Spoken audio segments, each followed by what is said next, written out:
Now question 26 for visually impaired students. देखिए, two tangents PA and PB are drawn to a circle with centre O। दो tangents हैं PA and PB जिनको एक circle पर draw किया गया है जिसका की सेंटर है O। From an external point P, एक एक्सटर्नल पॉइंट P के साथ prove that angle APB is equal to twice of angle OAB। हमें यह पार्ट प्रूव करना है। तो पहले हम इसके लिए फिगर कंस्ट्रक्ट करते हैं कि हमारे पास एक सर्कल है जिसका की सेंटर है O आपका, एंड यहां पर एक एक्सटर्नल पॉइंट P से दो टेंजेंट्स ड्रा की गई हैं, tangent PA and tangent PB, और यहां पर मैं A और B को ज्वाइन कर दूं और वो कह रहा है कि आपको प्रूव करना है। टू प्रूव क्या है मेरे पास यहां पर? टू प्रूव है मेरे पास कि angle APB is equal to twice of angle OAB। अब OAB कहां से बनेगा? OAB यानी OA को भी मुझे क्या करना पड़ेगा, यहां पर ज्वाइन करना पड़ेगा, तभी तो OAB एंगल बनेगा। मतलब जो APB ये वाला एंगल है ये इस वाले एंगल का डबल है, ये मुझे यहां पर प्रूव करना है। बस इतना ही दे रखा है। एक आपके पास सर्कल है PA एंड PB, उस पर टेंजेंट है, O इज द सेंटर, तो इस एंगल को इसका डबल प्रूव करना है हमें। अब जरा देखो हम इसे कैसे करेंगे। पहले मैं यहां पर गिवन पार्ट लिखता हूं जो हमारे पास गिवन है। गिवन क्या है हमारे पास? PA and PB are two tangents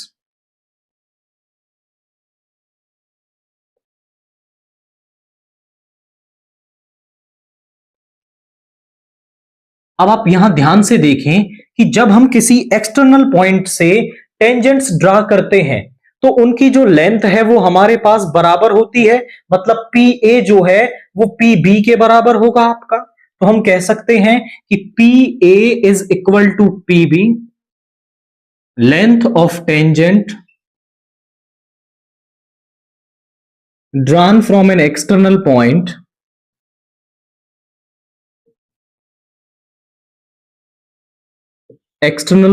are equal। अब इसके बाद हम एक और रिजल्ट यहां पर यूज कर लेंगे कि देखिए PA जो है वो PB के बराबर है। नाउ इन ट्रायंगल APB में ले लूं, इन ट्रायंगल APB अगर हमारे पास ऐसा केस होता है कि ये एक ट्रायंगल है और ये दोनों साइडें आपस में बराबर हैं, तो इस साइड के अपोजिट एंगल कौन सा है? ये। इस साइड के अपोजिट एंगल कौन सा है? ये। यदि दो साइडें बराबर हैं तो उनके अपोजिट बन रहे एंगल्स भी हमारे पास क्या होते हैं? इक्वल होते हैं। तो इस रिजल्ट को भी हम यहां पर यूज कर लेंगे। और इसका रिवर्स भी ट्रू होता है कि अगर एंगल्स इक्वल्स हैं तो वो जो साइडें हैं वो भी क्या होती हैं? बराबर होती हैं। तो जो PA है वो PB के बराबर है, मतलब जो PAB ये वाला एंगल है, PBA ये दोनों एंगल आपस में क्या हो जाएंगे? बराबर हो जाएंगे। हम कहेंगे कि एंगल PAB बराबर होगा एंगल PBA के, because angles opposite to equal sides are equal. Angles opposite to equal sides are equal. Equal sides के जो अपोजिट एंगल होते हैं ना वो इक्वल होते हैं। और लेट कि हम यहां पर एंगल PAB और PBA को थोड़ी देर के लिए मैं X बोल देता हूं फॉर द कन्वीनियंस, कि हमें ये बार बार ना लिखना पड़े। आफ्टर दैट OA हमारे पास क्या है? रेडियस है, और A हमारे पास क्या है? पॉइंट ऑफ कॉन्टेक्ट है।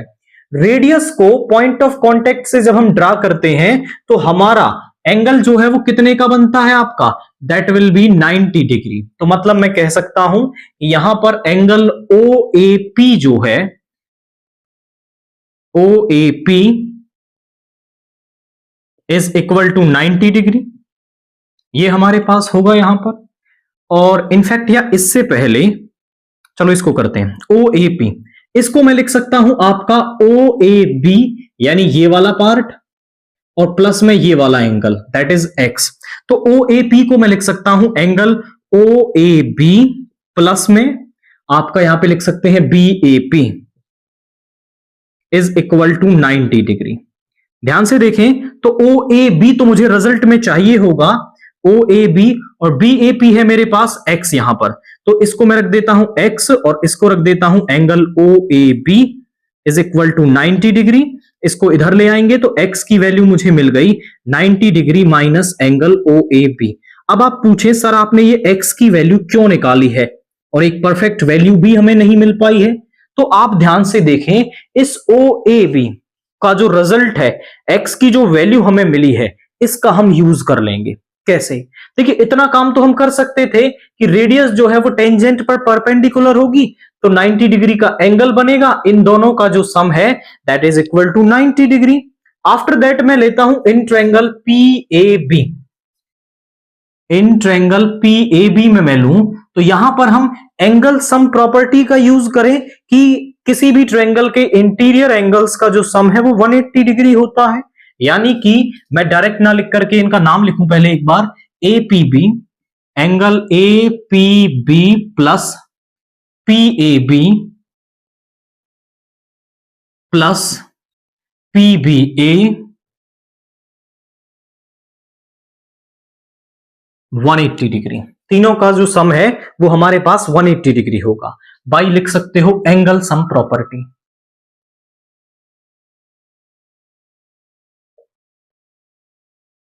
अब आप यहां ध्यान से देखिए एपीबी तो मुझे रिजल्ट में चाहिए, ये दोनों है मेरे पास x, x plus x is equal to 180 degree. 2x हो गया, इसको इधर ले आओ, angle A P B is equal to 180 degree minus का 2x। अब यहां ए पी बी तो मैंने निकाल दिया, x मुझे चाहिए, बट हम x पहले भी निकाल चुके हैं, पहले ही हमने निकाल लिया था, तो इस x की वैल्यू को मैं यहां पे रख दूंगा। तो एंगल ए पी बी यहां पे कह दो फ्रॉम फर्स्ट, पहली वाली इक्वेशन को हम यूज कर रहे हैं, is equal to 180 degree minus twice, और यहां पे आएगा 90 डिग्री माइनस का angle O A B, minus का 2 अंदर मल्टीप्लाई होगा तो 180 डिग्री माइनस का 180 डिग्री, और ये हो जाएगा प्लस का 2 of angle O A B. 180 degree से 180 डिग्री कैंसिल हो गया, एंगल ए पी बी जो है वो हमारा twice of O A B आ गया है। अब आप ध्यान से देखें तो यही रिजल्ट हमें प्रूव करना था, तो हमने एंगल ए पी बी को twice of O A B यहां पर दिखा दिया है। आप समझे कि क्या अप्रोच हमने यहां पर यूज की है, हमने 3 मेजर कंसेप्ट यहां पर यूज किए हैं। ये दोनों साइडें आपस में बराबर हैं तो दोनों एंगल्स को बराबर कर दिया। आफ्टर दैट यहां एंगल सम प्रॉपर्टी यूज करी तो ए पी बी जो है वो 180 माइनस 2x आ गया। अब इन दोनों, इस x का हम इसके साथ रिलेशन बना सकते हैं कि ओ ए बी और इस वाले एंगल x का जो सम है वो हमारा 90 डिग्री होगा, because radius is perpendicular to the point of contact. या फिर आप कह सकते हो यहां पे रीजन में हमने कहां पे लिखा है, यहां पे radius is perpendicular to tangent at point of contact. तो यहां पे ये 90 डिग्री का हो गया।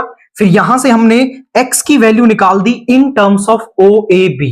ओ ए बी की टर्म्स में इसलिए निकाली क्योंकि मुझे जो रिजल्ट लाना है वो भी ओ ए बी की फॉर्म में आना है, और यहां पे वैल्यू रखते ही मुझे जो रिक्वायर्ड रिजल्ट है वो यहां पर मिल गया है। नाउ क्वेश्चन 27 देखिए। In a workshop, the number of teachers of English, Hindi and Science are, English के teachers हैं 36, हिंदी के हैं 60 and Science के हैं 84 respectively. Find the minimum number of rooms required if in each room the same number of teachers are to be seated and all of them of being the same subject. और वो जो सभी हैं वो same subject के होने चाहिए। आप ध्यान से समझे कि भाई मेरे को मिनिमम नंबर ऑफ रूम्स चाहिए। भाई एक कॉमन एग्जांपल मैं आपको देता हूं, मान लीजिए आपके पास हैं 10 टीचर्स, 10 टीचर्स हैं दोनों सब्जेक्ट के, 10 और 12। मैं कह रहा हूं कि आप उन्हें मिनिमम नंबर ऑफ रूम्स में बिठाना है। मिनिमम नंबर ऑफ रूम्स में बिठाना है, तो आप क्या करोगे कि मैक्सिमम नंबर ऑफ टीचर्स डालने की कोशिश करोगे गिवन कंडीशन के अकॉर्डिंग। आपके पास रूम्स जो हैं वो कम से कम जब आएंगे जब आपके पास टीचर्स ज्यादा से ज्यादा उस रूम में होंगे। आई रिपीट माई वर्ड्स कि रूम्स कम तब होंगे जब रूम के अंदर टीचर ज्यादा से ज्यादा होंगे, क्योंकि अगर टीचर कम रख लिए आपने रूम में तो रूम्स ज्यादा हो जाएंगे। मतलब हमें हाईएस्ट नंबर ऑफ टीचर्स चाहिए जो हम एक रूम के अंदर रख सकते हैं, या फिर ऐसे हाईएस्ट कॉमन डिवाइजर चाहिए जो तीनों सब्जेक्ट्स के हम टीचर वहां पे रख सकते हैं। तो ऐसा हाईएस्ट नंबर हमें किससे मिलता है? HCF से मिलता है। तो हमें यहां पर HCF निकालना होगा। ये कंसेप्ट जो है वो आप अपने माइंड में क्लियर करें कि हमें यहां पर निकालना है HCF, क्योंकि हमें हाईएस्ट नंबर ऑफ टीचर्स चाहिए रूम के अंदर, तभी जो नंबर ऑफ रूम्स है वो मिनिमम होगा। अब करते हैं हम अपने क्वेश्चन को। क्या दे रखा है हमें यहां पर? Number of English teachers. English के जो टीचर्स हैं वो है हमारे पास 36, and number of Hindi teachers, Hindi के जो टीचर्स हैं वो है 60, and number of teachers of science, science are 84। अब यहां पर हम लिखेंगे we have to find the minimum number of rooms, we have to find minimum number of rooms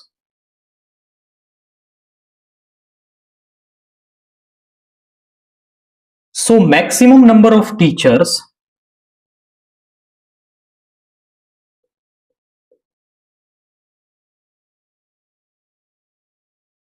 to be seated in a room,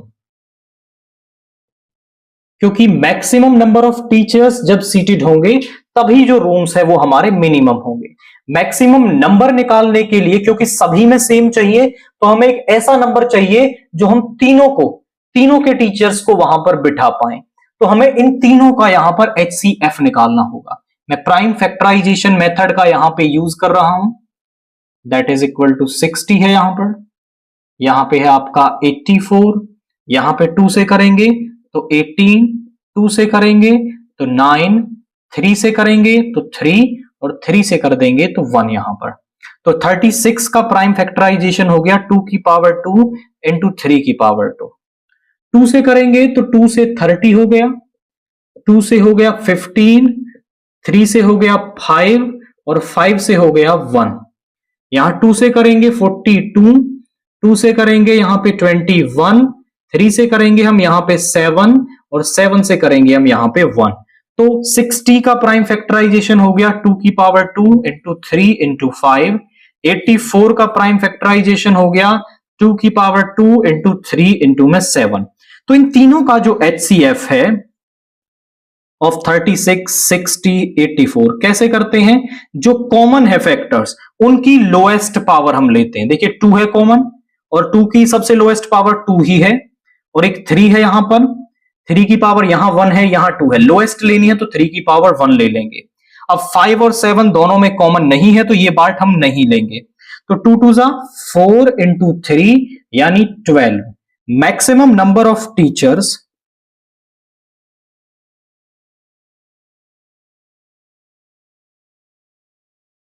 can be seated in a room is 12।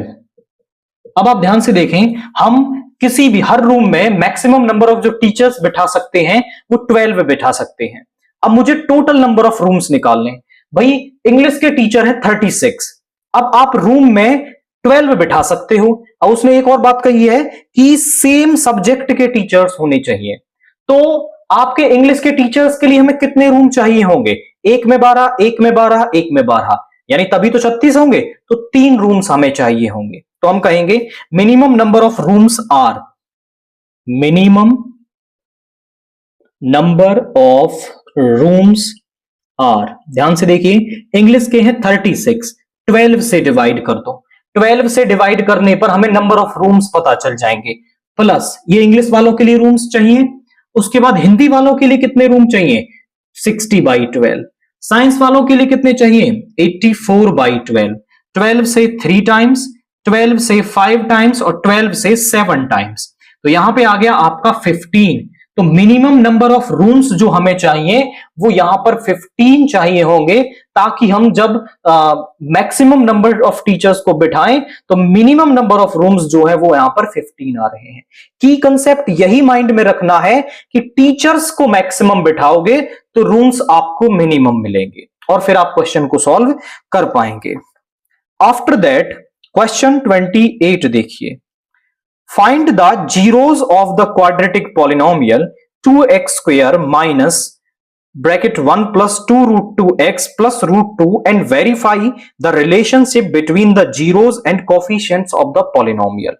तो पहले तो हमें इसके जीरोस पता लगाने हैं, after that zeros के बीच का जो रिलेशन है उसको हमें यहां पर वेरीफाई करना है।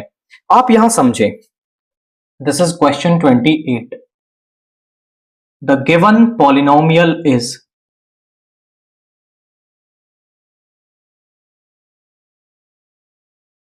वो हमारे पास है px इज इक्वल टू में यहां पर है 2x square minus 1 plus 2 root 2 into x plus का रूट 2। तो पहले तो मुझे इसके जीरोस निकालने हैं एंड आफ्टर दैट उनके बीच का जो रिलेशन है उसको हमें यहां पर वेरीफाई करना है। तो आप यहां पर समझें कि ये स्टैंडर्ड फॉर्म दे रखी है, मैं इस x को अंदर मल्टीप्लाई करता हूं एंड यहां से इसके फैक्टर्स हम बनाने की कोशिश करते हैं। तो यहां पर बन जाएगा px इज इक्वल टू में 2x स्क्वेयर माइनस का x माइनस का 2 रूट 2x प्लस का रूट 2। दोनों में से मैं x कॉमन ले लूं यहां से, तो यहां पे बचेगा x माइनस, इनफैक्ट यहां पे बचेगा 2x minus 1, 2x minus 1।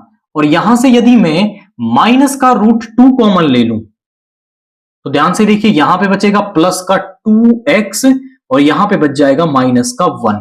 I repeat my words कि मैंने यहां से तो कॉमन लिया है x, तो अंदर बच गया 2x माइनस 1 और यहां से मैंने लिया है रूट 2 तो अंदर बच गया 2x माइनस 1।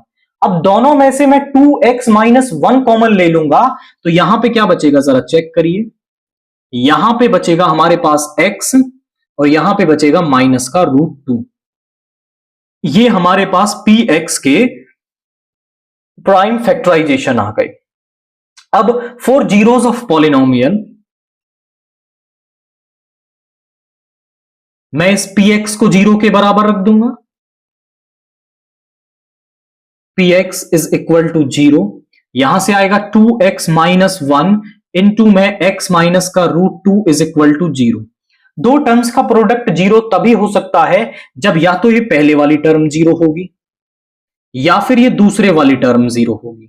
तो यहां से आपका एक तो x की वैल्यू आ गई रूट 2 और एक x की वैल्यू आ गई हमारे पास 1/2। ये हमारे पास जीरोस आ गए, जीरोस आर 1/2 एंड रूट 2, ये तो जीरोस आ गए। आफ्टर दैट वो कह रहा है and verify the relationship between the zeros and coefficients of the polynomial. Coefficient of the polynomial और जीरोस के बीच के रिलेशन को हमें यहां पर वेरीफाई करना है। ये है हमारा फर्स्ट, इसको मैं स्टैंडर्ड फॉर्म के साथ कंपेयर कर लेता हूं, comparing one with standard form क्या होती है हमारे पास, px is equal to ax square plus bx plus का c। तो यहां से हमारे पास जो a है x स्क्वायर का कोफिशिएंट वो 2 आ गया, b हमारे पास आ गया माइनस का 1 प्लस 2 रूट 2, c हमारे पास आ गया रूट 2। नाउ रिलेशनशिप जो है टू वेरीफाई, टू प्रूव क्या करना है हमें, अगर मैं इन जीरोस को अल्फा और बीटा नाम दे रहा हूं तो अल्फा प्लस बीटा हमारा होता है माइनस का b upon a and alpha into beta होता है c अपॉन a। ये रिजल्ट्स मुझे यहां पर वेरीफाई करने हैं। आई रिपीट माय वर्ड्स कि सम ऑफ जीरोस जो है वो माइनस का b अपॉन a होता है एंड प्रोडक्ट ऑफ जीरोस होता है c अपॉन a। तो इन दोनों रिजल्ट्स को हमें यहां पर वेरीफाई करना है। कैसे, ये राइट वाला तो आपको निकालना है इनका यूज करके और लेफ्ट वाला निकालना है अपने जीरोस का यूज करके। तो दोनों में LHS RHS निकालेंगे और हमारा जो रिजल्ट है वो वेरीफाई हो जाएगा। पहले मैं इस वाले की LHS निकालता हूं, अल्फा प्लस बीटा। अल्फा क्या है मेरे पास 1/2 है, बीटा क्या है मेरे पास √2 है, एलसीएम ले लो, 1 प्लस 2√2, हमारे पास आ गया 1 प्लस 2√2/2, 1 प्लस 2√2/2, ये आ गया लेफ्ट हैंड साइड। अब हम निकाल दें RHS यानी माइनस का B अपॉन A।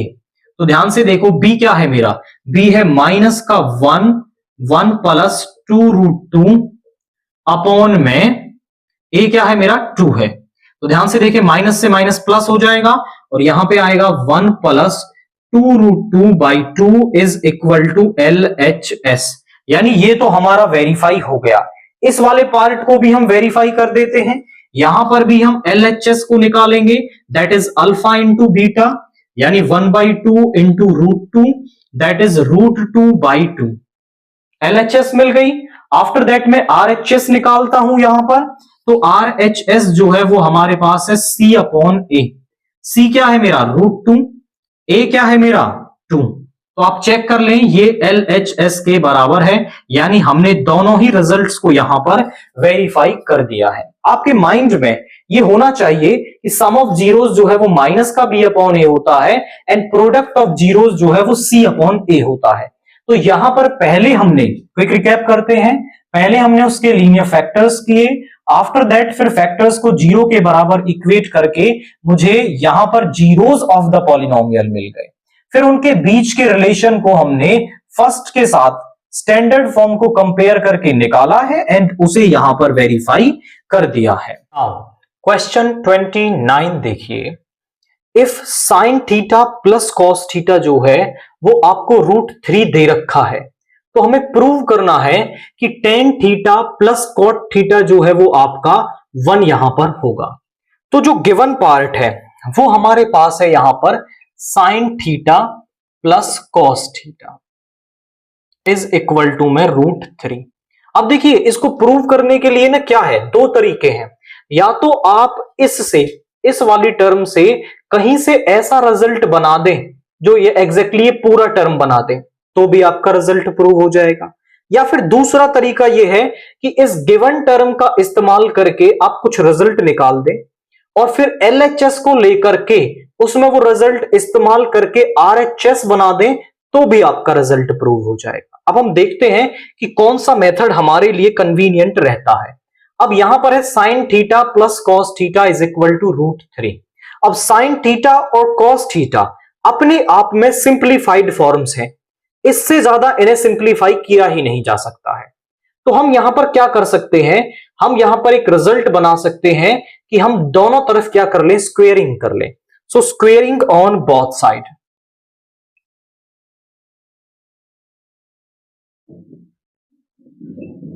तो आप देखिए किस तरह का रिजल्ट बनेगा, यहां पे आएगा sine theta plus cos theta का स्क्वेयर इज इक्वल टू √3 का स्क्वेयर।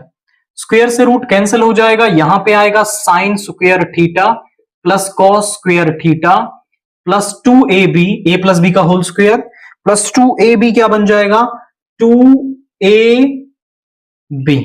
Is equal to 3। हमारे पास एक आइडेंटिटी होती है क्या, कि sign square theta plus cos square theta जो है हमारा वो क्या होता है 1 होता है। तो यहां पर sign square theta plus cos square theta की जगह हम यहां पर 1 लिख सकते हैं। तो 1 plus 2 sine theta cos theta is equal to 3। इसको इधर ले आइए, तो साइन थीटा कॉस थीटा यहां पे 2 है, 3 minus 1 is equal to 2। 2 divide में आ जाएगा, तो साइन थीटा कॉस थीटा जो है हमारा वो 2/2 यानी कि 1 के इक्वल आ जाएगा। तो ये गिवन से हम यहां पे रिजल्ट बना लिया है। अब इसके बाद आप ध्यान से देखें, तो मैं डायरेक्टली यहां से ये रिजल्ट भी बना सकता हूं, बट आपके लिए थोड़ा दिक्कत हो जाएगी सोचने में इतना, क्योंकि आप इतना नहीं सोच पाएंगे। तो हम क्या करते हैं कि हम इसकी LHS ले लेते हैं। मैं दोनों ही तरीके बताऊंगा, आप दोनों में से जो भी कन्वीनियंट लगे वो आप कर लेंगे। पहले हम यहां पे LHS लेते हैं, टेकिंग LHS। अब आप ध्यान से देखिए यहां पे क्या है, tan theta plus cot theta, but जो हमने अंदर से रिजल्ट निकाला है वो साइन कॉस में, तो इन्हें साइन कॉस में कन्वर्ट कर लो। Sine theta upon cos theta, ये हो जाएगा कॉस थीटा अपॉन में साइन थीटा। दोनों का एलसीएम ले लेंगे तो एलसीएम आएगा साइन थीटा कॉस थीटा। ध्यान से देखें, अगर हम कॉस थीटा से डिवाइड करेंगे तो साइन थीटा बचेगा, उसकी मल्टीप्लाई इससे होगी साइन स्क्वायर थीटा, और साइन थीटा से डिवाइड करेंगे तो कॉस थीटा बचेगा और कॉस स्क्वायर थीटा। अब ध्यान से देखें तो sign square theta plus cos square theta होता है 1, और ये वाला रिजल्ट हमने अभी निकाला, ये भी क्या है, 1 है आपका।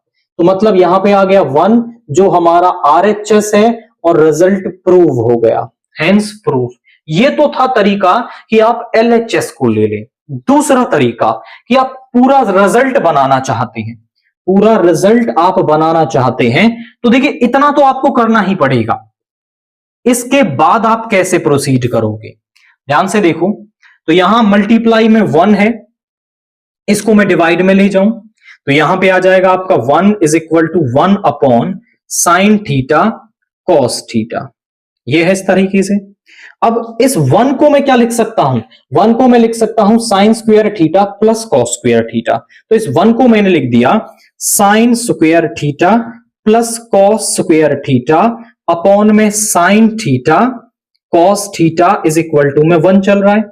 अब एक बार इसको इसके नीचे और एक बार इसको इसके नीचे लिखेंगे, तो यहां पे साइन स्क्वायर थीटा अपॉन में sine theta cos theta plus cos square theta upon में sine theta cos theta is equal to में 1। देखिए साइन स्क्वायर से एक पावर कैंसिल हो जाएगी, कॉस स्क्वायर से एक पावर कैंसिल हो जाएगी, और sine theta upon cos theta हमारे पास क्या होता है, tan theta, and cos theta upon sine theta हमारे पास होता है cot theta is equal to में 1। और आप चेक कर लें तो जो रिजल्ट हमें बनाना है वो एग्जैक्टली हमने यहां पर फॉर्म कर दिया है। मैंने आपको 2 मेथड बताए हैं कि एक तो आप ये वाला रिजल्ट निकाल लें गिवन से कि sine theta into cos theta 1 है, और उसके बाद आप एग्जैक्टली वो रिजल्ट ही बना दो जो हमें प्रूव करना है। या फिर दूसरा मेथड आप इस्तेमाल कर सकते हैं कि आप एलएचएस को ले लें, उसको थोड़ा सिंप्लीफाई करें, गिवन रिजल्ट का इस्तेमाल करें और आरएचएस बना दें, तो भी हमारा जो रिजल्ट है वो यहां पर प्रूव हो जाएगा। अब दोनों में से जो भी आपको कन्वीनियंट लगता है उसके साथ आप क्वेश्चन को सॉल्व कर सकते हैं। आफ्टर दैट क्वेश्चन 29 के और वाला पार्ट देखिए। हमें प्रूव करना है cos a minus sine A plus 1 upon cos a plus sine A minus 1 जो है वो cosecant of a plus cot of a के बराबर है आपका। अब यहां से प्रूव करने के लिए हम सबसे पहले इसकी LHS ले लेते हैं। टेकिंग LHS को हमने ले लिया, तो यहां पे है cos a minus sine a plus का 1 अपॉन में यहां पे cos a प्लस का साइन a माइनस का 1। अब आप ध्यान से देखें तो ये जो रिजल्ट है, जनरली हम सबसे पहले क्या ट्राई करते हैं कि कोई आइडेंटिटी वहां पर यूज हो जाए, तो कोई आइडेंटिटी तो यहां यूज नहीं हो रही है। आफ्टर दैट फिर हम ट्राई करते हैं कि जो वहां टेन कॉट या फिर कॉसिकेंट है उनको साइन कॉस में ब्रेक कर लें, तो साइन कॉस में ऑलरेडी ब्रेक होकर के दे रखे हैं, तो ये रिजल्ट बनेगा कैसे। हमें यहां पर ना एक रेशनलाइजेशन करना पड़ेगा, और उसमें भी आपको थोड़ा खास ध्यान देना पड़ेगा कि इस टर्म को तो मैं एक टर्म मान रहा हूं और इसको एक मान रहा हूं, और इसका रेशनलाइजेशन मैं यहां पर कर रहा हूं। कैसे करते हैं कि बीच वाला सिंबल बदलो, उसी से मल्टीप्लाई, उसी से डिवाइड कर दो, तो यहां पे हमारे पास हो जाएगा ये वाली एक टर्म है cos a plus sign a, और यहां पे आ जाएगा प्लस का 1, और यहां पे आ जाएगा cos a प्लस का साइन a, और यहां पे आ जाएगा प्लस का 1। देखिए इसी टर्म से मल्टीप्लाई किया, इसी टर्म से हमने डिवाइड कर दिया। अब मल्टीप्लाई करते हैं। मल्टीप्लाई करने में आप बारी बारी मल्टीप्लाई कर सकते हैं, पहले cos a की सबसे कर लो, फिर माइनस साइन a की सबसे कर लो, और 1 की सबसे कर लो। और यहां पर ये एक टर्म है, ये एक टर्म है, और यहां पर ये और ये एक टर्म है। तो पहले मैं ऊपर cos a की मल्टीप्लाई करता हूं, तो ये बन जाएगा कॉस स्क्वायर ए, और यहां पे आ जाएगा कॉस ए साइन ए, और यहां पे आ जाएगा प्लस का cos A. After that minus sine A की मल्टीप्लाई करता हूं, minus sine A cos A, minus का साइन स्क्वायर ए, एंड यहां पे आ जाएगा माइनस का साइन ए। 1 की करूंगा तो यही सेम टर्म आ जाएगी कॉस ए, और प्लस का आ जाएगा साइन ए, और प्लस का आ जाएगा 1, और अपॉन में क्या चल रहा है हमारा, अपॉन में देखिए ये a minus B, A plus B, यानी a square minus B square minus 1 का स्क्वेयर। अब यहां ऊपर न्यूमरेटर में आप देखें तो कुछ टर्म्स यहां पर कैंसिल होंगे। देखिए कैसे, यहां पर sign A cos A plus का है, और यहां पर है ये वाला पार्ट माइनस का। आफ्टर दैट यहां पर साइन ए प्लस का है, और यहां पर साइन ए माइनस का है। इसके बाद आप देखें तो ऊपर क्या रिजल्ट बचा हमारे पास, कि ऊपर आ गया कॉस स्क्वेयर ए, ये हो गया term, cos A plus cos A हमारे पास हो जाएगा 2 कॉस ए, और यहां पर है हमारा माइनस का साइन स्क्वेयर ए प्लस का 1, ये वाला पार्ट तो ऊपर बच गया। देखिए और तो कोई टर्म नहीं बची है, कॉस स्क्वेयर ए, कॉस ए और कॉस ए मिलके 2 कॉस ए हो गया, माइनस का साइन स्क्वायर ए और प्लस का 1 आ गया। यहां ए प्लस बी का होल स्क्वायर लगा दो, तो कॉस स्क्वायर ए प्लस साइन स्क्वायर ए माइनस का 2 साइन ए कॉस ए, और यहां पर है माइनस का 1। अब ध्यान से देखें तो ऊपर जो टर्म है दोनों कॉस में है, ये साइन में है, तो इस साइन स्क्वायर ए को मैं बदल दूंगा कॉस स्क्वायर ए में। किस आइडेंटिटी का यूज करके, हमारे पास आइडेंटिटी है साइन स्क्वायर ए प्लस कॉस स्क्वायर ए, जो है वो हमारा 1 के बराबर होता है। तो यहां से यदि मैं साइन स्क्वायर ए निकालूंगा तो वो आ जाएगा 1 माइनस का कॉस स्क्वायर ए, और इसी आइडेंटिटी की देखिए वैल्यू 1 में नीचे पुट कर दूंगा, तो यहां पर आ गया cos square A plus 2 cos A minus, यहां पे आ जाएगा 1 माइनस का कॉस स्क्वायर ए प्लस का 1, और नीचे हमारा क्या हो गया है 1 minus 2 sine A cos A. Okay, यहां पर है प्लस वाला तो ये प्लस का होगा, this one is plus 2 sine A cos A minus का 1, इससे ये कैंसिल हो गया, और यहां माइनस साइन को अंदर ले जाओ तो यहां आएगा cos square A plus 2 cos A minus का 1 प्लस का कॉस स्क्वायर ए, और प्लस का 1 अपॉन में 2 साइन ए कॉस ए। अब ध्यान से देखिए -1 से +1 कैंसिल हो जाएगा, कॉस स्क्वायर ए प्लस कॉस स्क्वायर ए हमारे पास हो जाएगा 2 cos square A plus 2 cos A upon में 2 साइन ए कॉस ए। दोनों में से ऊपर से 2 कॉस ए हमारा कॉमन आ सकता है, तो मैंने ऊपर से तो ले लिया 2 कॉस ए कॉमन, और अंदर बचा यहां पे कॉस ए प्लस का 1, और नीचे है हमारा 2 साइन ए कॉस ए। 2 से 2 कैंसिल हो गया, कॉस ए से कॉस ए कैंसिल हो गया। नाउ साइन ए को दोनों के डिवाइड में लिखते हैं, तो यहां पे आ जाएगा हमारा कॉस ए अपॉन में साइन ए, और यहां पे है हमारा 1 अपॉन में sign A. Cos A upon sine ए क्या होता है हमारा, कॉट ऑफ ए होता है, एंड 1 अपॉन साइन ए जो है वो हमारा होता है कॉसिकेंट ऑफ ए। और आप अगर ध्यान से देखें तो यही वाला जो पार्ट है वो हमारा RHS है।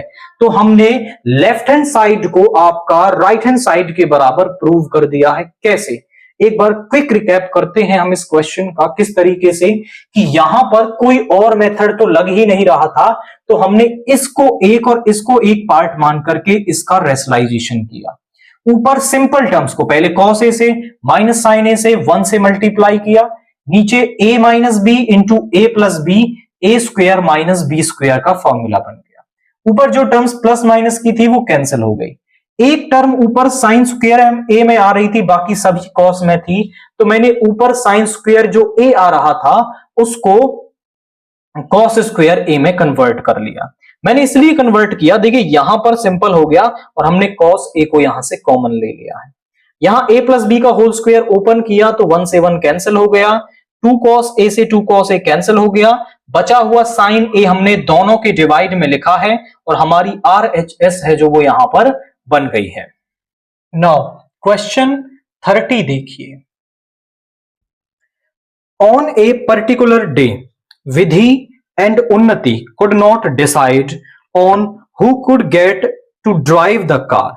एक किसी पर्टिकुलर दिन पर विधि और उन्नति जो है वो डिसाइड नहीं कर पा रही हैं कि कौन जो है वो कार को ड्राइव करेगा। They had a coin each, दोनों के पास एक एक सिक्का है। They flipped their coin exactly 3 times, दोनों ने अपने अपने सिक्के को 3 बार उछाला है। The following was grouped upon, agreed upon, इस बात पर दोनों एग्री हो गई है। पहला, if Vidhi gets 2 heads in a row, यानी कि विधि को 2 हेड्स लगातार मिल जाएं तो फिर हमारा क्या है कि आपका जो she would drive the car, तो विधि कार को चलाएगी।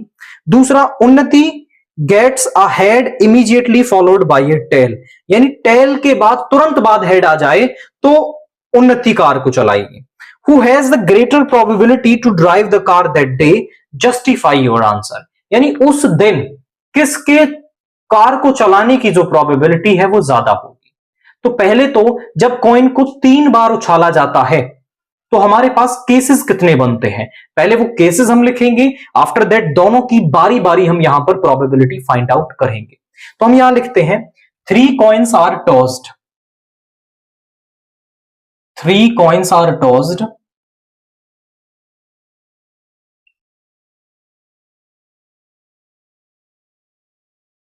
total number of cases are, total number of cases are, कितने होंगे, 2 की पावर में जितने कॉइन्स को वहां पर उछाला जा रहा है वो हमारा क्या हो जाएगा, आपका उतने केसेस वहां पर बनेंगे, यानी 8 केसेस यहां पर बनने वाले हैं क्योंकि हमने 3 कॉइन्स उछाले हैं। 2 उछाले होते तो 4 बनते, 2 की पावर 2, एक उछाला होता तो 2 केसेस हमारे पास बनते। और अगर टोटल केसेस, हम इसको सैंपल स्पेस भी कहते हैं या फिर आप टोटल केसेस ही कहें, उनको लिखना यहां पर जरूरी होगा। अब जनरली बच्चों को क्या होता है ना कि 2 के याद होते हैं लेकिन 3 का वो नहीं लिख पाते हैं। मैं आपको ऐसा तरीका बताऊंगा कि जिसमें आप 4 से 5 तक का भी लिख पाएंगे। वैसे जरूरत नहीं पड़ेगी, 3 से ज्यादा का आपका क्वेश्चन नहीं आता, बट आप लिख पाएंगे। कैसे, देखिए हम 2 का इजीली लिख सकते हैं। हमारे पास होता है दोनों हेड आ सकते हैं, पहला हेड दूसरा टेल आ सकता है, टेल हेड आ सकता है, टेल टेल आ सकता है। इजीली मैं इन्हें लिख सकता हूं। आफ्टर दैट 1 का मैं इजीली लिख सकता हूं। अब मुझे 3 का निकालना है तो दोनों का हम कर देंगे कार्टेशियन प्रोडक्ट। देखिए कैसे, एच एच को दोनों के साथ लिखो, एच एच एच के साथ लिखिए तो 3H हो गए। फिर एच एच को टी के साथ ले लो, एच एच टी, इसका काम हो गया, इसको हटा दो यहां से। अब एच टी को लो एच के साथ, H T H and H T T, इसको भी हटा दो, T H H and T H T, इसको भी हटा दो। उसके बाद T T H and T T T. और अगर वो कहता 4 कॉइन्स तो इधर भी 2 का ले लेते हैं और इधर भी 2 का हम ले लेते हैं, और यहां पे फिर हम आपका 4 कॉइन्स का भी सैंपल स्पेस यहां पर बना देते। अब इसके बाद ये तो हमारा काम हो गया, आप गिन लें कि 8 ही होंगे हमारे पास, 1 2 3 4 5 6 7 और 8 होंगे। आफ्टर दैट पहला case, let E denotes the event, event that Vidhi gets 2 heads in a row. Vidhi gets 2 heads in a row, मतलब लगातार 2 हेड मिल जाएं। तो ई के अंदर कौन कौन से एलिमेंट आ जाएंगे आपके, ऐसा कौन सा केस है इसमें यहां पर जिसमें लगातार 2 हेड आ रहे हो हमारे पास। तो ध्यान से देखें, लगातार 2 हेड जिनमें भी है वो केस ले लो। एक तो ये है 2 हेड है, आप बोले सर यहां तो 3 है। देखिए जब पहले 2 आएंगे ना तभी हमारा काम हो जाएगा, तो हमें वो लेने जिनमें लगातार 2 हेड हो। 3 होगा वो भी चलेगा, क्योंकि इस वाले केस से भी विधि जीत सकती है।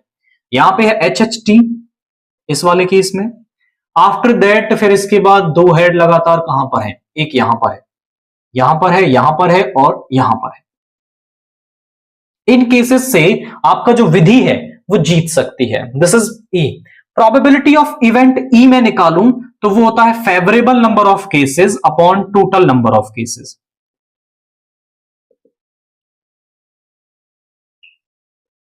अपॉन में total number of cases. Favourable number of cases मेरे पास कितने हैं, तो यहां पे वो है 3 और टोटल कितने हैं 8, यानी विधि के जीतने की जो प्रोबेबिलिटी है वो हमारी 3/8 आ गई है। आफ्टर दैट एफ इवेंट में आता हूं मैं दूसरे वाला पार्ट कि उन्नति के लिए F denotes the event. Event का उन्नति के लिए क्या है, इवेंट उन्नति गेट्स, उन्नति को क्या मिल जाए आपका head immediately followed by tail, head immediately followed by tail. मतलब कि उसको क्या मिल जाए, एक ऐसा केस मिल जाए जहां पर उसको हेड मिले तुरंत बाद टेल के, फॉलोड बाय टेल। टेल के तुरंत बाद हेड जिनमें आ रहा है उनको ले लो। तो एफ के अंदर कौन कौन से फेवरेबल केसेस आ जाएंगे जरा चेक करें। देखिए टेल के तुरंत बाद हेड यहां पर आ रहा है, टेल के तुरंत बाद हेड यहां पर आ रहा है, टेल के तुरंत बाद हेड यहां पर आ रहा है और यहां पर है। इन 4 केसेस में टेल के बाद जो हेड है वो हमें दिखाई दे रहा है, और किसी केस में टेल के तुरंत बाद हेड हमें यहां पर नहीं दिखाई दे रहा होगा। तो एफ के अंदर हम ये वैल्यूज पुट कर देंगे, तो यहां पे आ जाएगा H T H, T H H, T H T and T T H हमारे पास यहां पे आ गया है। अब नाउ पी ऑफ एफ यदि मैं निकालूंगा तो वही हो जाएगा formula, favourable number of cases upon total number of cases. Favourable number of cases कितने हैं 4 और ये है टोटल 8, यानी अब हमें पी और ई और जो एफ है वो दोनों मिल गई हैं। यानी आपकी विधि जो है उसकी प्रोबेबिलिटी कार चलाने की 3/8 है, इसकी 4/8 है। अब ज्यादा किसकी है, फ्रैक्शन वाले पार्ट में हमें यह पता लगाना हो कि ज्यादा क्या है कम क्या है, तो फिर हम क्या करते हैं, हम डेनोमिनेटर को देखते हैं, दोनों में सेम है। अब न्यूमिनेटर को देख लो, केवल जिसका न्यूमिनेटर ज्यादा है वो वैल्यू ज्यादा है, यानी 4/8 ज्यादा है, यानी उन्नति के कार को ड्राइव करने के जो चांसेस है वो ज्यादा रहेंगे। यानी पी ऑफ ई जो है वो हमारे पास कम है, पी ऑफ एफ जो है वो ज्यादा है पी ऑफ ई से, यानी probability of driving, probability of Unnati driving the car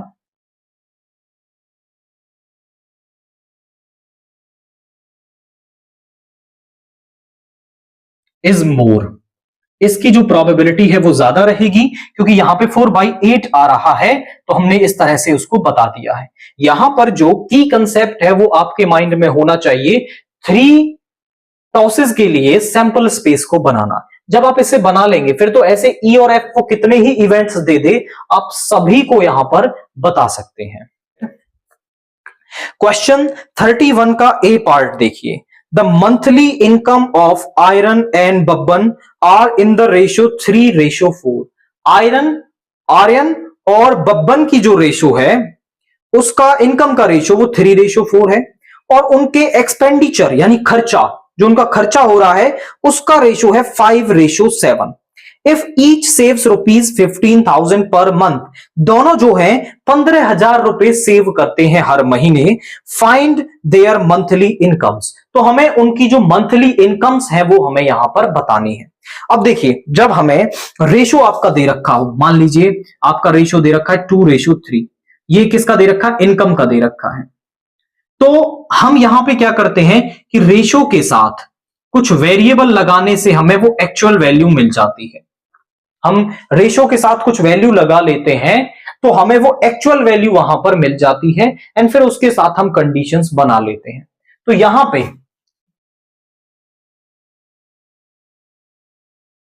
ratio of income, ratio of income मुझे क्या दे रखा है, that is 3:4 and ratio of expenditure मुझे क्या दे रखा है, रेशियो ऑफ एक्सपेंडिचर जो है वो है 5:7। अब यहां पर ध्यान से देखें तो दोनों के साथ में कुछ वेरिएबल आपका लगा, इनफैक्ट कांस्टेंट कहें, कांस्टेंट लगा लेंगे और हमें उनकी वैल्यूज जो है वो मिल जाएंगे।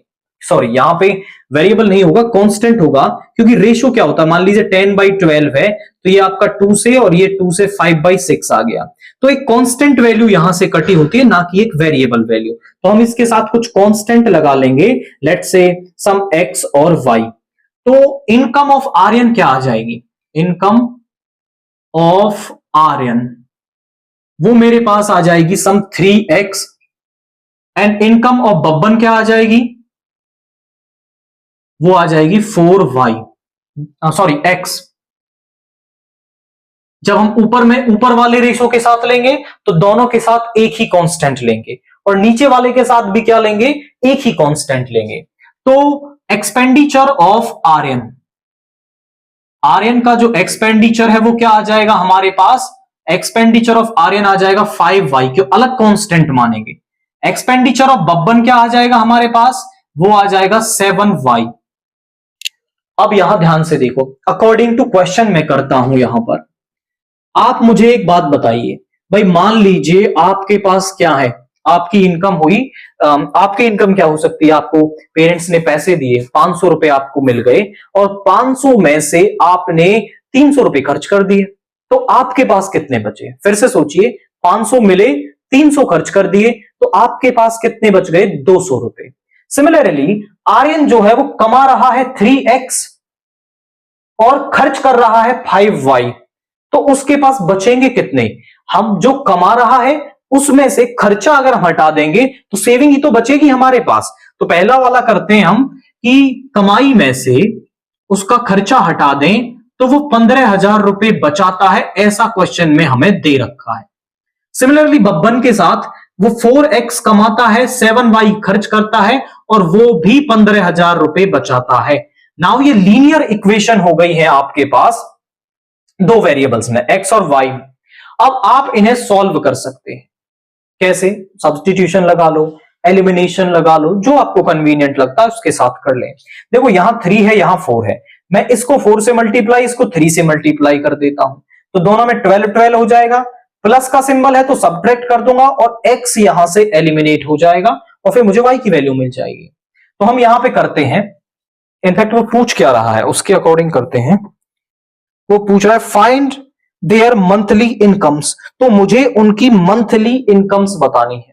तो मंथली इनकम्स मुझे कैसे मिल जाएंगी, मंथली इनकम के लिए मुझे x चाहिए, मंथली इनकम के लिए मुझे क्या चाहिए, x चाहिए, तो मैं यहां से ना y को एलिमिनेट कर देता हूं, मुझे x मिल जाएगा। तो कैसे करेंगे, ध्यान से देखिए, यहां पर है 5 और यहां पर है 7 आपका, इसको कर देता हूं मैं 7 से, इक्वेशन 1 को मैं मल्टीप्लाई कर दूंगा 7 से और इक्वेशन 2 को मैं मल्टीप्लाई कर दूंगा 5 से, तो दोनों में 35 हो जाएगा। दोनों में सेम साइन है, चाहे वो प्लस का हो या माइनस का हो, जब वहां सेम साइन आता है आपका तो फिर हमें क्या करना पड़ता है, सब्ट्रैक्ट करना पड़ता है। अपोजिट साइन होता है तो ऐड कर दो, अपने आप एलिमिनेट हो जाता है। करते हैं, और तो यहां पे सब्ट्रैक्ट करना पड़ेगा, इसको करते हैं 7 से, 7 3 21x माइनस का 35y एंड यहां पे 7 से करेंगे तो 3 जीरोस तो आपकी एग्जैक्टली आ जाएंगी, तो यहां पे आ जाएगा 15 7 जा 105, थोड़ा केयरफुली करेंगे। आफ्टर दैट इसको 5 से करेंगे तो 20x, यहां पे माइनस का 35y इज इक्वल टू, यहां पे 5 से करेंगे तो 15 5 जा 75 और ट्रिपल जीरोस यहां पे आ जाएंगे। सब्ट्रैक्ट करेंगे तो ये माइनस का, ये प्लस का और ये माइनस का हो जाएगा, ये वाला पार्ट तो एलिमिनेट हो गया। 21 माइनस 20 मेरे पास आ गया x और यहां पे ध्यान से देखिए 0 0 0, 3 तो जीरोस आ गई। उसके बाद 5 माइनस 5 इज 0, यहां पे 0 है, कैरी लेंगे, 10 माइनस 7 इज 3, तो ये मेरे पास आ गया 30,000, x की वैल्यू आ गई 30,000। अब अगर मुझे y की वैल्यू भी चाहिए तो x की वैल्यू को आप किसी भी इक्वेशन में रख के y की वैल्यू निकाल लेंगे, बट हमें y की वैल्यू की जरूरत ही नहीं है। आप चाहें तो निकाल सकते हैं, क्योंकि मुझसे वो क्वेश्चन में पूछ रहा है फाइंड देयर मंथली इनकम्स। आप y की वैल्यू भी निकाल देंगे और वो आपको यहां से मिल जाएगी। मंथली इनकम के लिए मुझे केवल x चाहिए, इनके साथ मैं x कांस्टेंट जो है उसको मल्टीप्लाई कर दूंगा तो मुझे उनकी मंथली इनकम मिल जाएगी। y मुझे चाहिए होता जब वो एक्सपेंडिचर पूछता, तो मैं इनकम का काम कर देता। इनकम ऑफ आर्यन, आर्यन की जो इनकम है वो कितनी हो जाएगी 3x, यानी 3 इंटू में 30,000, ये हो जाएगी 90,000। ये तो है आर्यन की इनकम। और इनकम ऑफ बब्बन क्या हो जाएगी, बब्बन की इनकम है 4 इंटू में 30,000, यानी 1,20,000। ये हमारे पास क्या है, इनकम ऑफ बब्बन आ गई। अब देखिए y की वैल्यू भी आप इसमें निकाल देंगे, मैं आपको बता देता हूं y की वैल्यू क्या निकलेगी। अब आप बोले सर आप पहले कर रहे थे, पहले आप x को एलिमिनेट कर रहे थे, देखिए उसमें एक स्टेप बढ़ जाता, मैं x को एलिमिनेट करता तो मुझे y की वैल्यू मिलती, और फिर y की वैल्यू को मुझे यहां पर रखना पड़ता और x की वैल्यू निकालनी पड़ती, तब मेरा जो इनकम है वो मुझे यहां पे मिल पाती। बट y को एलिमिनेट करने से मुझे एक स्टेप का फायदा क्वेश्चन में हो जाएगा अगर आप करना चाहें। और मैं y की वैल्यू भी आपको निकाल के बताता हूं क्या निकलेगी। x की वैल्यू है 30,000, वो यहां पुट कर दो, 3 इंटू में 30,000 माइनस का 5y इज इक्वल टू 50,000। यहां पे हो जाएगा 90,000 इधर ले जाइए, माइनस 5y 15,000 माइनस का 90,000। ध्यान से देखिए क्या हो जाएगा यहां पर, ऑब्वियसली यहां पे आएगा आपका माइनस की वैल्यू आने वाली है क्योंकि प्लस का है, ये माइनस का है। 10 माइनस 5 इज 5, यहां पे 8 माइनस 1 इज 7, माइनस का 75,000, माइनस से माइनस 5 से ये आपका हो गया 15 टाइम्स कैंसिल, तो y की वैल्यू आ गई 15,000। अगर आपने पहले x वाले पार्ट से सॉल्व कर लिया है तो y की वैल्यू आपको 15,000 मिलेगी। तो आपको बस की कंसेप्ट माइंड में यही रखना है कि रेशो के साथ कुछ कांस्टेंट लगा लेने से हमें वो एक्चुअल वैल्यू मिल जाती है, और फिर उस वैल्यू को निकाल करके हम एक्चुअली में इनकम या एक्सपेंडिचर दोनों ही यहां पर बता सकते हैं। नाउ क्वेश्चन 31 का बी पार्ट देखिए, solve the following system of equations graphically, 2x plus y is equal to 6, 2x minus y is minus 2 is equal to 0. Find the area of triangle so formed by the two lines. इन दोनों lines और x axis के बीच में आपका जो area बनेगा उसकी भी value आपको यहां पर निकालनी है। तो पहले तो हम इन इक्वेशंस को ग्राफिकली सॉल्व करते हैं और फिर वहां से उसका एरिया भी बता देंगे। तो गिवन इक्वेशंस हमारे पास क्या है, द गिवन इक्वेशंस आर,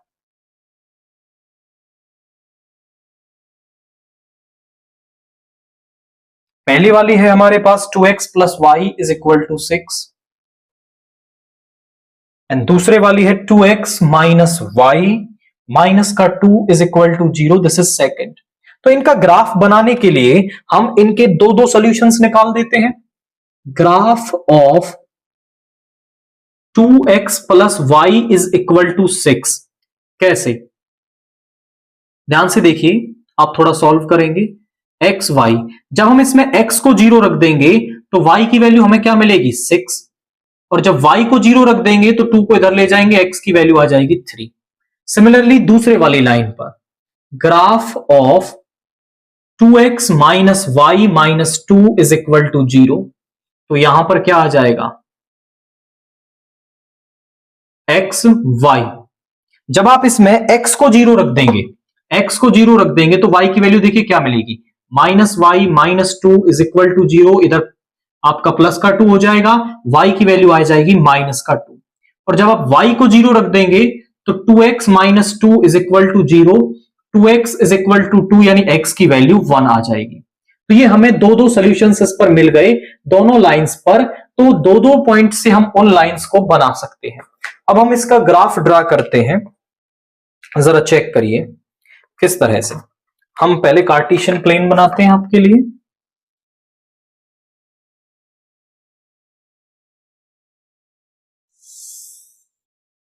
ये x एक्सिस है पॉजिटिव, ये नेगेटिव x एक्सिस, ये y एक्सिस है और ये है नेगेटिव y एक्सिस। आप ध्यान से देखें पॉइंट्स कहां तक जा रहे हैं, 6 तक, 1 2 3 4 5 6, 1 2 3 4 5 6, 1 2 3 4 5 6, 1 2 3 4, एंड यहां पे है 1 2 3 4 5 6, 1 2 3 4 5 6, -1 -2 -3 -4, -1 -2 -3 -4। पहला point, the first one, x0 y6, x0 होता है y एक्सिस पर, 0,6 ये रहा, 3,0 ये रहा पॉइंट आपका, दोनों को कर दो ड्रा, ये आ गई पहले वाली लाइन। x0 y-2 यहां पर, x1,0 यहां पर, दोनों को कर दो ड्रा। तो ये कहां पे कट कर रहे हैं आप ध्यान से देखें, तो ये वाला पॉइंट आ रहा है 2,2 पर, 2,2 पर ये क्या कर रहे हैं, कट कर रहे हैं आपके। और जो सोल्यूशन होता है वो वही पॉइंट होता है जहां पर दोनों लाइंस जो है वो आपकी कट कर रही हैं। तो आप यहां समझें कि हो सकता है थोड़ा बहुत हमारा जो पॉइंट है इधर उधर हो, लेकिन जब आप इस ग्राफ को ग्राफ पेपर पे बनाएंगे तो आपको वो पॉइंट प्रिसाइजली दिखाई देगा कि वो पॉइंट 2,2 है।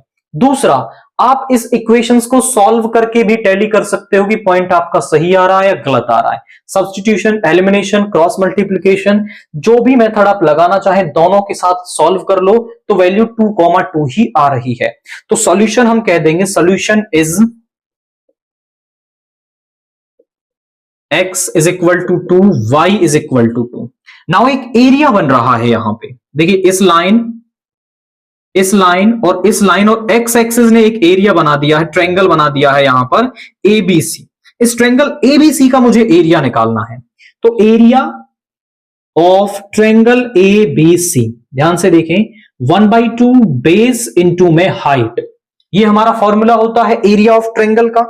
आप ध्यान से देखो, तो अगर मैं x is equal to 2, y is equal to 2 एक लाइन बना दूं पैरेलल, तो ये जो लाइन है वो 90 डिग्री का एंगल बनाएगी x एक्सिस पर, क्योंकि x इज इक्वल टू 2 जो ये लाइन है वो y एक्सिस के पैरेलल होती है, तो यहां पर ये 90 डिग्री का एंगल बनाएगी। अब आप ध्यान से देखें कि यहां से और यहां तक इस लाइन की जो डिस्टेंस है वो कितनी है, ध्यान से देखो 1 और 2, तो ये लाइन है 2, ये हमारा है परपेंडिकुलर हाइट जो है। और बेस की हम बात करें तो बेस कितना है, 1 और 2, 2 यूनिट्स है, यानी जो हमारी हाइट है वो भी 2 है और जो बेस है वो भी 2 है। यहां पर 1/2 इंटू 2 इंटू 2, 2 से 2 कैंसिल हो गया, 2 स्क्वायर यूनिट्स, यानी जो एरिया ऑफ ट्रायंगल है वो आपके पास यहां पर 2 स्क्वायर यूनिट्स बन जाएगा। आप रेस्पेक्टिवली चेक कर लेंगे कि उस ट्रायंगल की हाइट कितनी है और जो बेस है उसकी लेंथ कितनी है, वो इजीली हमें यहां पर पता चल जाएगी। और ये वाला फॉर्मूला यूज करके हम एरिया ऑफ ट्रायंगल यहां पर बता देंगे। Now question 31 for visually impaired students हम देखते हैं। 5 years hence father's age will be 3 times the age of son। 5 years hence मतलब 5 साल बाद, 5 साल बाद जो फादर की एज है वो 3 टाइम्स होगी एज ऑफ सन के। 5 years ago, 5 साल पहले father's was 7 times as old as his son, यानी फादर की जो एज थी वो 7 टाइम्स थी एज ऑफ सन की। फाइंड देयर प्रेजेंट एजेस, तो हमें उनकी प्रेजेंट एजेस बतानी है। जब भी ऐसा क्वेश्चन आए कि 5 साल बाद, 10 साल पहले, तो हम पहले उनकी प्रेजेंट एजेस मानते हैं। Let the present age of father,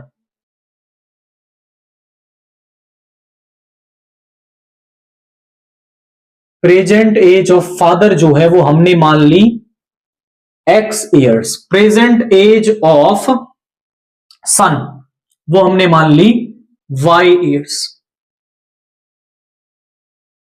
अब आप ध्यान से देखिए, मैं 5 साल बाद और 5 साल बाद और 7 साल पहले की एज निकाल देता हूं। 5 years later, 5 years hence age of father. अब मैं आपसे कहता हूं भाई आपकी एज कितनी है, मान लीजिए आपकी एज है 15 ईयर्स, तो 15 ईयर्स 5 साल बाद आपकी उम्र कितनी हो जाएगी, 20 ईयर्स। कैसे पता लगाया आपने, अपनी एज में 5 ऐड कर दिया, तो 5 साल बाद फादर की जो एज है वो हो जाएगी x + 5। सिमिलरली 5 साल बाद एज ऑफ सन जो है वो हो जाएगी y + 5। 7 ईयर्स एगो कह रहा है 5 years ago, okay 5 years ago यानी 5 साल पहले एज ऑफ फादर जो है वो कितनी हो जाएगी, जरा देखिए आपकी उम्र है 15 साल, 5 साल पहले आपकी उम्र कितनी थी 10 साल, सब्ट्रैक्ट करने से पता चल जाएगा। तो 5 साल पहले फादर की एज थी x-5 और सन की जो एज थी वो थी y-5। ध्यान से देखिए, अब दो कंडीशंस दे रखी है according to first condition, according to first condition ध्यान से देखिए 5 years hence father's age will be 3 times the age of son।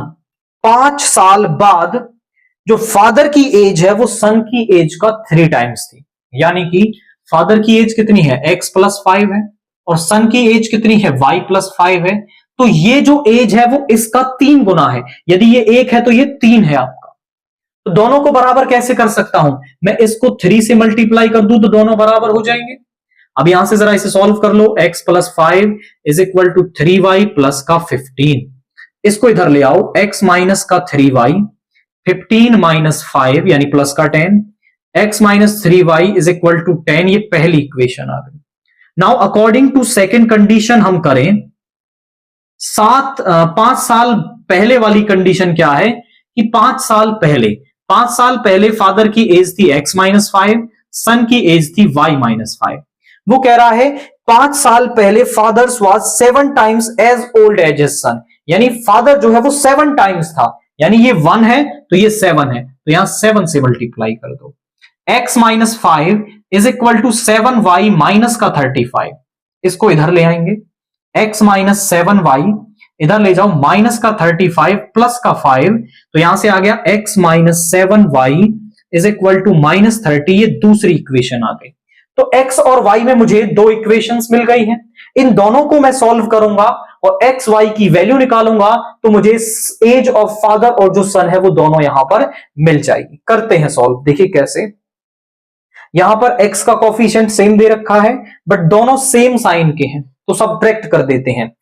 Equation first में से इक्वेशन 2 को मैं सब्ट्रैक्ट कर देता हूं, तो यहां पर है x-3y इज इक्वल टू 10, यहां पर है x-7y माइनस का 30, माइनस ये प्लस का हो जाएगा और ये प्लस का हो जाएगा, कैंसिल हो गया, प्लस का 7 माइनस का 3 4y आ गया, यहां पे आ गया 40, 4 से 10 टाइम्स y की वैल्यू आ गई 10, y की वैल्यू 10 किसी भी एक में रख दो, putting y is equal to 10